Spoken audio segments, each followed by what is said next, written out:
റംഷിയെ എന്താ പരിപാടിടാ? ഫാസിലെ ചെറിയൊരു അപ്ഡേറ്റ് ഉണ്ട്. നാളെയാണല്ലോ നമ്മളെ ജനസേവാ കേന്ദ്രത്തിന്റെയും ട്രാവൽസിന്റെയും ഉദ്ഘാടനം.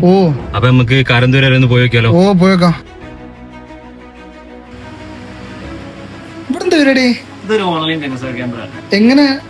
നിങ്ങൾ ഇനി എവിടെയും പോയി കാത്തിരിക്കും. ഞങ്ങളെ നമ്പറിലേക്ക് ജസ്റ്റ് ഒരു വാട്സപ്പിൽ മെസ്സേജ് അയക്കുക. നിങ്ങൾക്ക് എന്താണോ ആവശ്യങ്ങൾ കാര്യങ്ങൾ പറയാം. പേപ്പറുകൾ ആവശ്യമുള്ള പേപ്പറുകൾ അയച്ചു തരാം. ബാക്കിയുള്ള കാര്യങ്ങളെല്ലാം ഞങ്ങൾ ചെയ്യും. എന്തൊക്കെ സർവീസ് ഞങ്ങൾ ഇവിടെ കൊടുക്കണേ? ട്രാവൽസ് ഉണ്ട്, നമ്മളെ RTO വർക്കുകളെല്ലാം ഉണ്ട്, ക്ഷേമനിധിന്റെ വർക്കുകളുണ്ട്. മൊത്തത്തിലുള്ള ഓൺലൈൻ സർവീസ് എന്തോ സർട്ടിഫിക്കറ്റിന്റെ ആവശ്യമുണ്ടോ അതെല്ലാം ചെയ്തു തരാം. അപ്പൊ നിങ്ങൾ വീട്ടിൽ നിന്ന് മെസ്സേജ് അയച്ചു കഴിഞ്ഞാൽ നിങ്ങൾ ഇവിടുന്ന് ഓൺലൈൻ ആയിട്ട് ചെയ്ത് അയച്ചു കൊടുക്കും. ബാക്കിയുള്ള കാര്യങ്ങളെല്ലാം ഞങ്ങൾ ചെയ്യും. ഇവിടേക്ക് വരുമൊന്നും വേണ്ട, ആവശ്യമില്ല. നിങ്ങൾക്ക് വരണമെങ്കിൽ വരികയും ചെയ്യാം. ഓക്കെ. നിങ്ങൾക്ക് ആവശ്യമുള്ള എല്ലാ ഓൺലൈൻ സർവീസുകൾക്കും നിങ്ങൾ ഈ നമ്പറിൽ വിളിക്കുക അല്ലെങ്കിൽ മെസ്സേജ് അയക്കുക ചെയ്താൽ മതി. നമ്മുടെ ഓഫീസിന്റെ ലൊക്കേഷൻ വരുന്നത് കുന്നമംഗലത്ത് നിന്ന് മലാപ്പറമ്പ് റോഡിൽ റോയൽ എൻഫീൽഡ് ഷോറൂമിന്റെ തൊട്ടടുത്താണ്.